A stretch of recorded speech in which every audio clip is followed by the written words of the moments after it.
At the first, I want to ask you our traditional question. Okay. Of course, no one forced you to accept Islam. Of course. We want you to tell us about the conversations you made with yourself, in your inner mirror, until you declared the Shahada. There is no God but Allah, and Muhammad is a messenger from Allah. We want you to tell us about your autobiography from the beginning. We are listening. Well, this question is like you hit me with the sledgehammer right from the beginning, huh? Well, from the beginning, the best place to start, I guess, which most people find interesting, is a dream that actually I had as a very small child. A dream. When I was maybe 4 or 5 years old, I had a dream that there was a person, and I felt like he was a very holy person, sitting on a camel in the desert. And he had 3 or 4 of his followers around him, and he was talking to me. And I could never remember what he said. And I had this dream maybe 3 nights or 4 nights in a row. And woke up and, I could never remember what he said, but I would always tell my mother about, I saw this person in this dream, and, You made conversations with him? Right, yeah, exactly. And so I guess you could say, since I was very young, what we would say my spiritual eye was open. So I was always somebody who was very interested in religion from a very young age. And of course, I was raised in a Christian society, so I read the Bible, I believed in it, and found a lot of comfort, really, actually, reading it. But at the same time, you feel fear.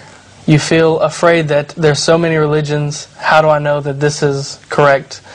So what I was searching for really was 2 things. I was searching for what we call yaqeen, certainty, as well as peace, and something that would make me feel really very calm, very, at peace with myself and feel comfortable in what I believed. And so then I began to study all religions.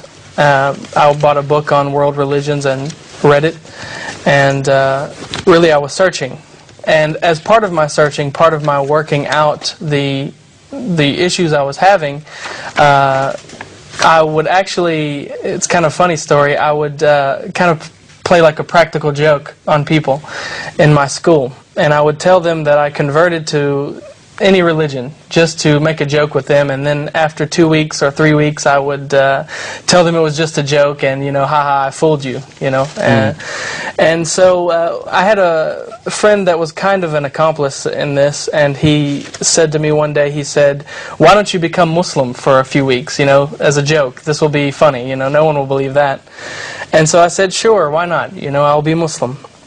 And you have to remember, at the same time I was searching for the truth, for yaqeen.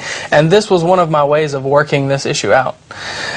Because people would ask you questions, and you would have to find the answer. They would say, oh, so you're a Hindu this week. Well, what do Hindus believe, So that you would have to find it. And they did the same thing with Islam. So you're a Muslim, what do you believe, So I would do the research, and when they would ask me the questions, and after about 2 weeks, I was convinced. It never got to the point where I told them, after 2 weeks, it never got to the point where I told them it was just a joke.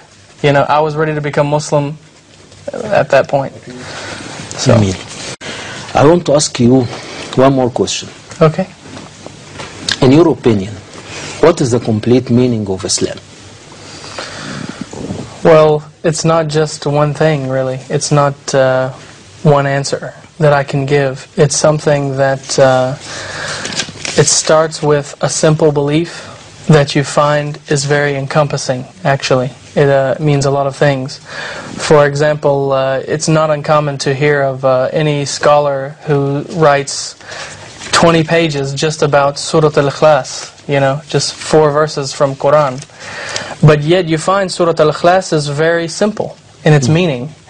But it's something that is simple, but it covers so many things. So Islam is something that it's very basic. It's applicable to anyone. Anyone can understand it.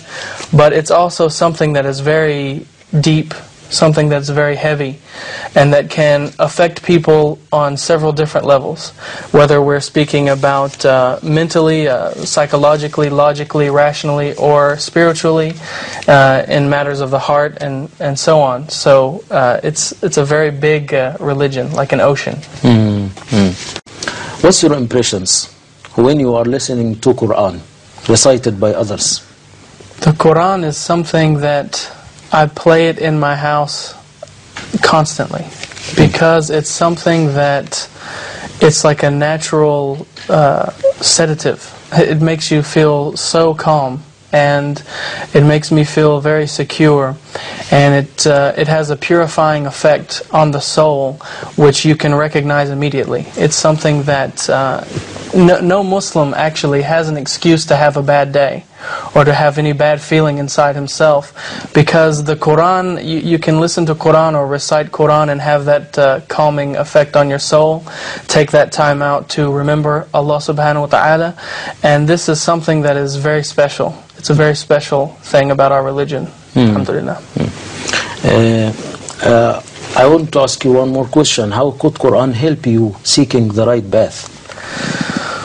Through its simplicity is one way. Through how simple the message actually is. The message of Tawheed is enough for anyone to grasp. But on the same time, at the same time, if someone is seeking something very profound, you have it through the study of the names of Allah, His attributes and His power, and all of these things, through the character of the Prophet ﷺ. So all of these things are there for anybody who seeks it. So it's an encompassing religion that's for everybody. You want to reply? Yeah. I'll rephrase the question a little bit. Instead of saying what's the worst thing I see from Muslims, let's instead ask the question, what is something that, as an objective observer from perhaps another angle, because as a Muslim convert or revert, I see things differently than someone who's born in Islam. So let's ask instead, what's something that I feel from viewing it from my angle that Muslims need to work on? In my opinion, and Allahu Alam, but it's my opinion that Muslims need to work on beautifying their souls. This is something very important. Actually, a lot of Muslims forget that the first masjid in Islam was not the masjid in Medina. It was actually a very small masjid that if you saw it, you wouldn't recognize it.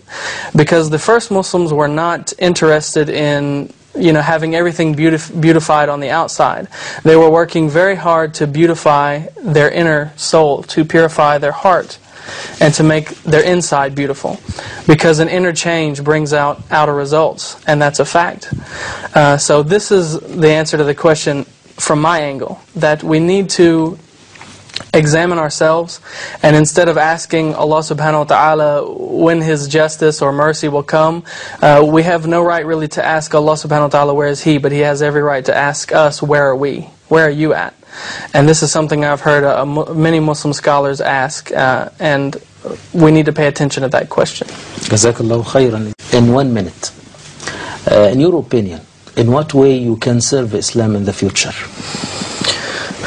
By, again, this is my opinion, but by working on myself, because I think it's very important that what we say in English, we say like begets like.